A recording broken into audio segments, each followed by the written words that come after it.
So here you can see where the river normally flows, and then how it's flow wider and wider and brought water all over this area, going way out that way.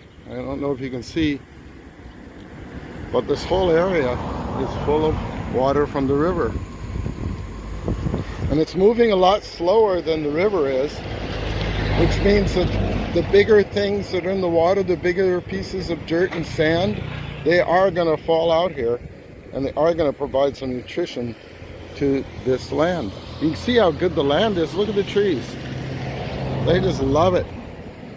They say, bring it on. Yes, bring on that river water. See how the river's flowing over there.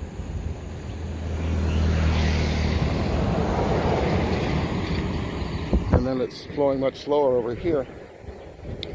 So, I think we've proved our point that the overflowing river provides nutrients in the form of mud and other sediments, little things that are brought down from far up in the mountains and closer, and they end up, when the water slows down, settling down in the water. Just like if you take some sugar and you stir it up in your glass of water, you could try that. Get a big tall glass of water and stir some sugar in there.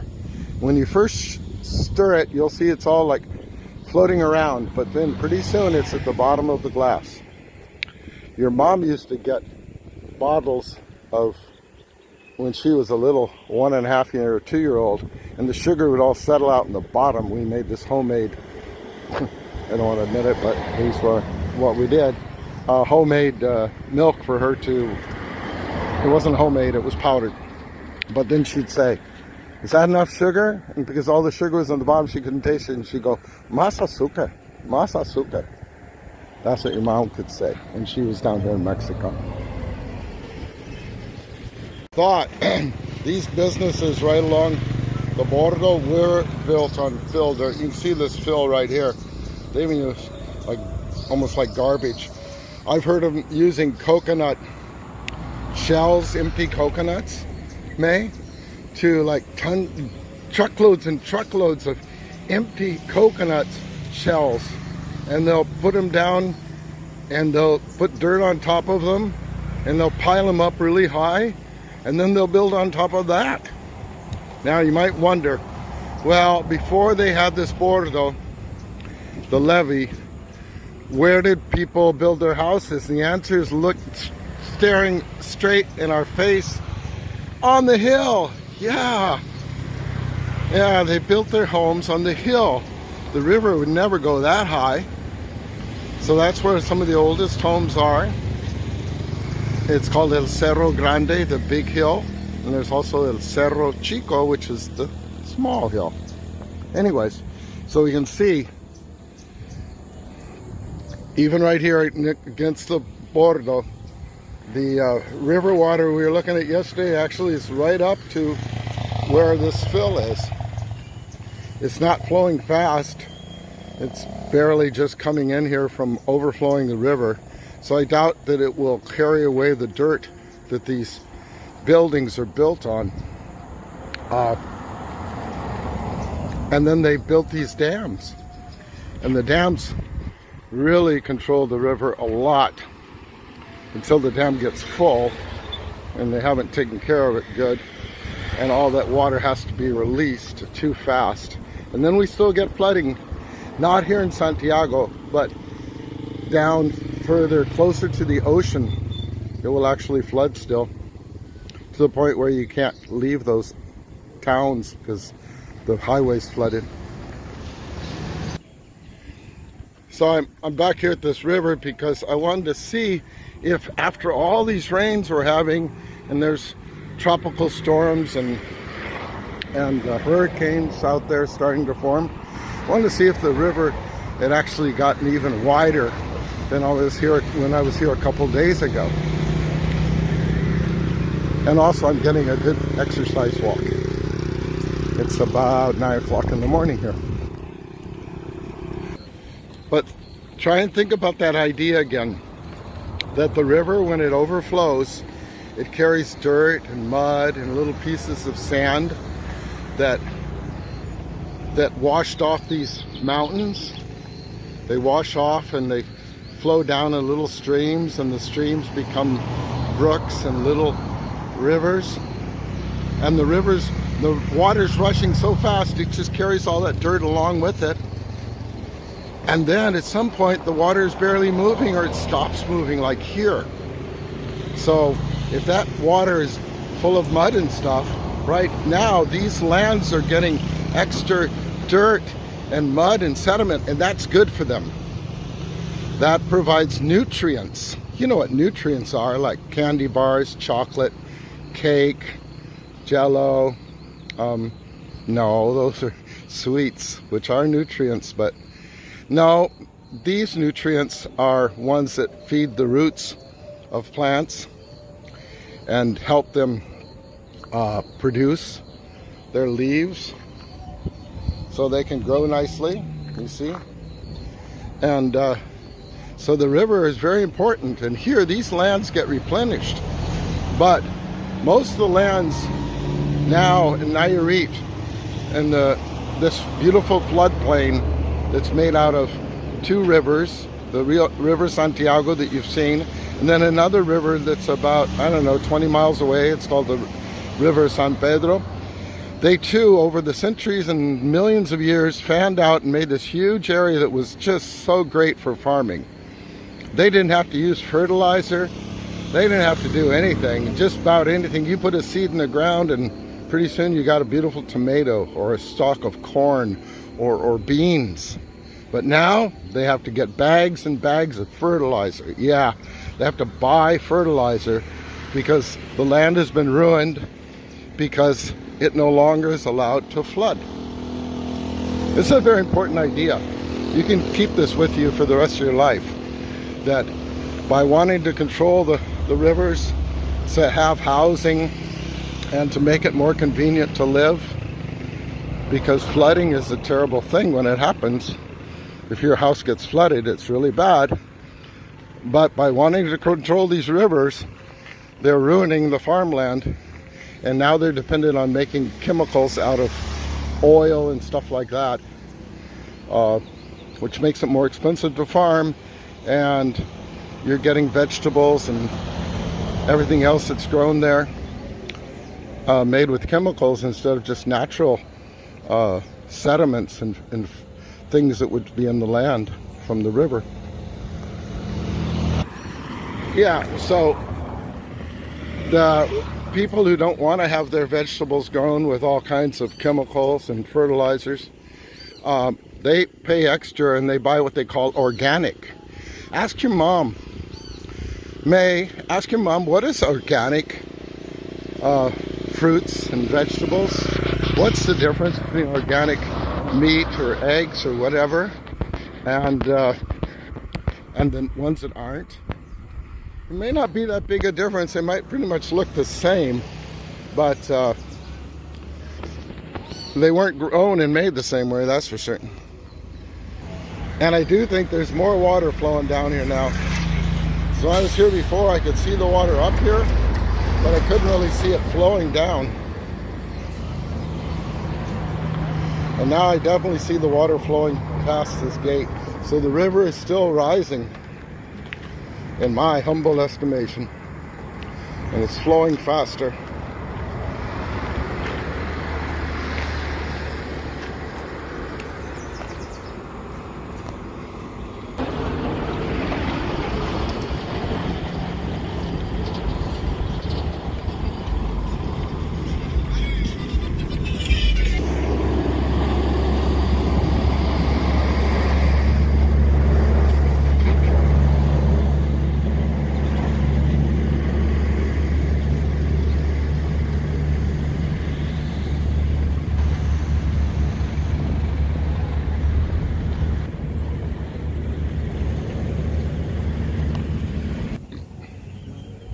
So I'm just going to walk along here. So this is where it's flooding out this way and flooding through the trees and all this.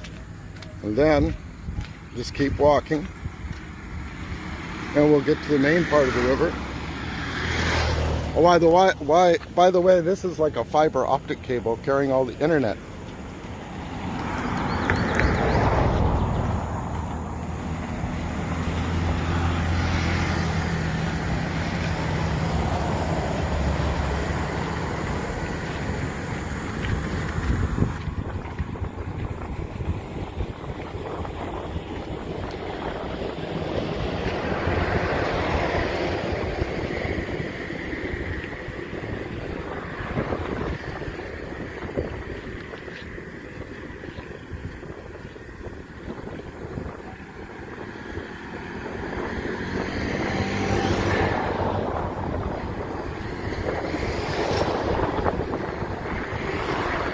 Santiago River. Santiago Escuintla Nayarit.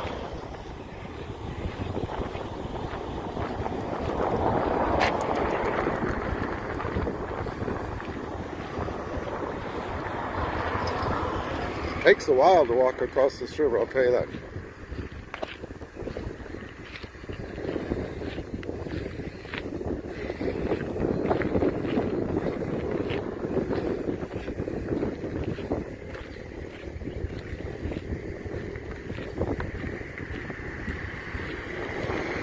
Now, Bennett might say that's nothing compared to the rivers in Louisiana.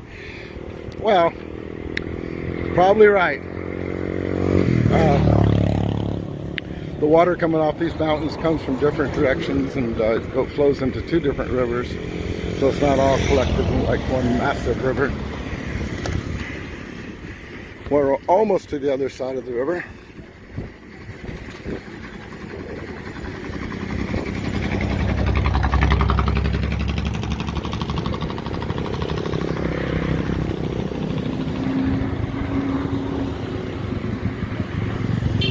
Am I going to run out of breath before I make this walk? I don't think so. I'm used to walking.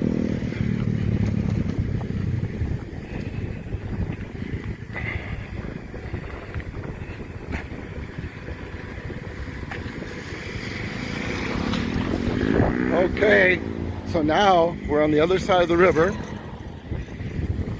You can see some of this farmland that was formed by the river right there, just like on the other side. And in the distance we have cows grazing. You also see the rivers come up here as well. And it's flowing into this area. And if it has to flow big enough, guess what? It'll take away that land again. And it'll take the dirt downstream somewhere. Anyways, the river Santiago, El Rio Santiago. And going that way, it flows to the ocean.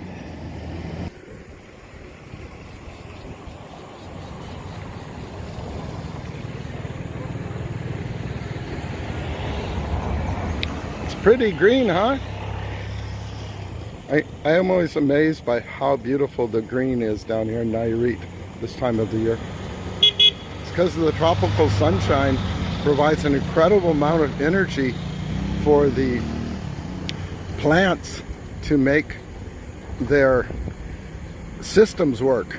Plants take the sunlight and they turn it into plant.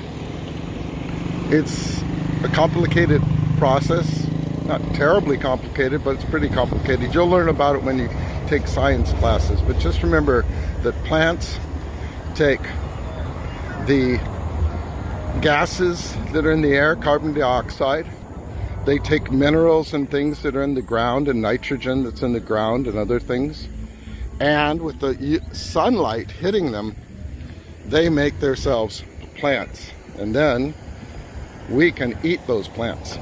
Or the cows can eat them and we can eat the cows. Yeah, we can have a steak with Phyllis Taylor. I'd love to share a steak with you, Phyllis Taylor. Again, there's the hill, and that's where it was safe to build houses in the olden days before they had the bordo. Well, anyways, bye-bye. From the river Santiago, my hat's off to you.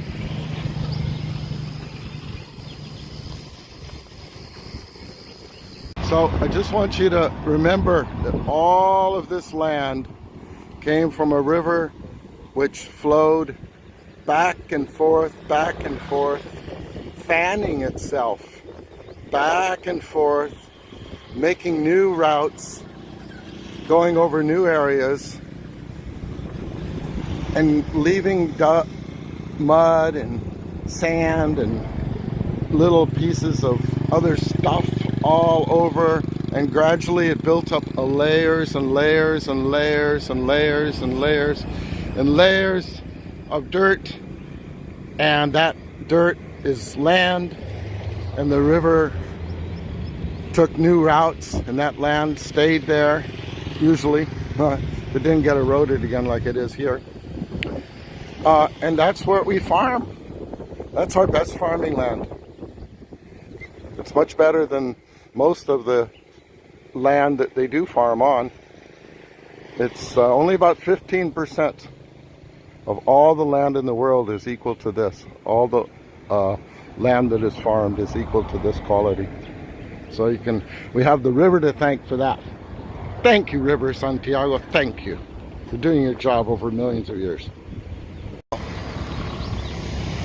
Bye-bye from the River Santiago. See y'all later from Doggone Videos and Grandpa. Bye, May, Harlow, Bennett, Larissa, May, Phyllis Taylor, Laura, cousins, etc. who might be watching this. See y'all later.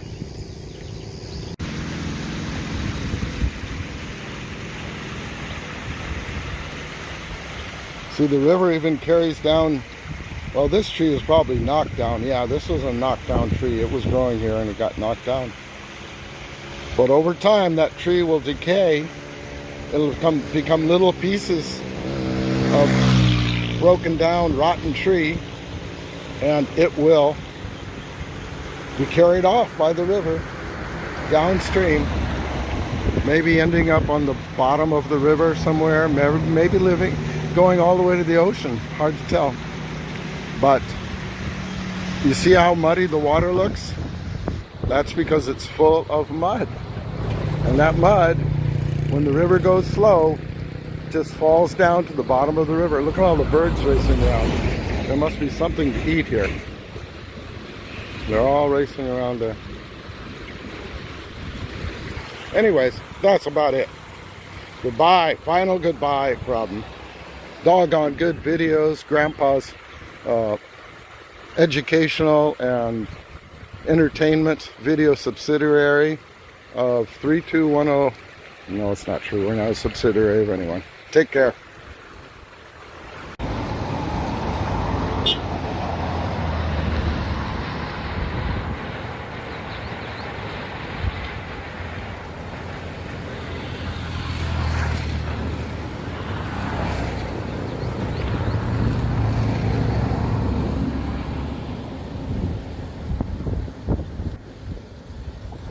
That's actually the bridge shaking, not me.